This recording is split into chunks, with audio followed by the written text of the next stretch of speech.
আসসালামু আলাইকুম। প্রাকৃতিক ও জীবন চ্যানেলে আপনাদের স্বাগত। আসুন আজ দেখাবো একটা গাভীকে আমরা ৩টি বীজ দিয়েছি, সেটাই আজকে দেখাবো।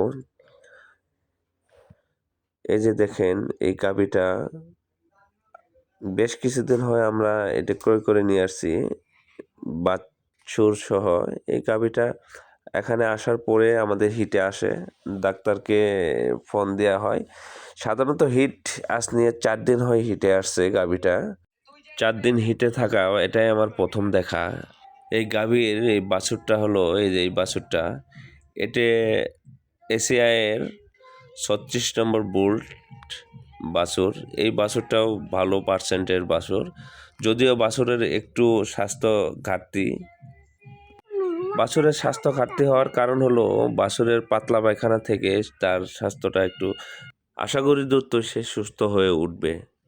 আর আজকে আমরা এই গাভীকে যে বীজটা দেবো সেই বীজটা হলো এসিআই কোম্পানি। বীজটা হলো 209 নম্বর বুল্ট, নাম হলো জনসন। আপনি খামারে সবসময় ভালো বীজটাই দেওয়ার চেষ্টা করবেন। আমিও ভালো বীজ দেই, খামারে কখনো খারাপ বীজ ব্যবহার করি না। আর আপনারাও সবসময় চেষ্টা করবেন ভালো বীজটাই দেওয়ার জন্য। খামার উন্নতি করতে গেলে সবসময় ভালো বীজটাই দরকার খামারিদের জন্য। আর আমি 209 নাম্বার যে বোল্টের বীজটা ইউজ করতেছি, সেই বোল্টটা হলো আমেরিকান বোল্ট। তার মায়ের দুধের রেকর্ড হলো 70+। খামারে আপনার যে গাভী থাকুক না কেন, তার থেকে সবসময় চেষ্টা করবেন উন্নত জাতের বাছুর তৈরি করার জন্য। আর একটা উন্নত জাতের বাছুর তৈরি হলেই আপনার খামার হিসেবে সফলতা আনতে পারবেন। আমার এই গাভীটা পরপর 3টা বীজ দেওয়ার কারণ হলো, প্রথম দিন রাতে গাভী হিটে আসে, রাতে বীজ না দেওয়া, আমি সকালে বীজটা দেওয়া হয়।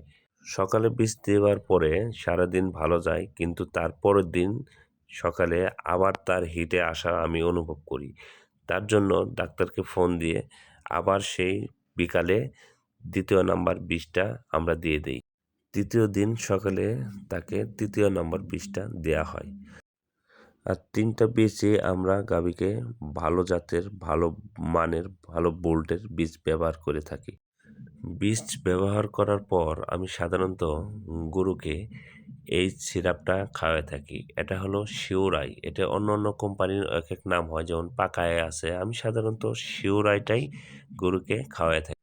বীজ দেওয়ার 1 ঘন্টা পর গরুকে খাওয়াতে হয়। এটা খাওয়ালে গরুর কনসেপ্ট করার হার 80%। শিওরাইটা ড্রাগ ইন্টারন্যাশনাল কোম্পানির। ভিতরের বোতলটা হলো এই যে এরকম।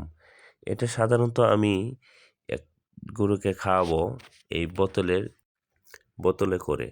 সাধারণত আপনারা সবসময় গরুকে বোতলে করে খাওয়ানোর সময় লম্বা গলাওয়ালা বোতল হলে ভালো হয়। আজ এই পর্যন্তই, দেখা হবে আবার অন্য কোনো ভিডিওয়। ধন্যবাদ, ভালো থাকবেন।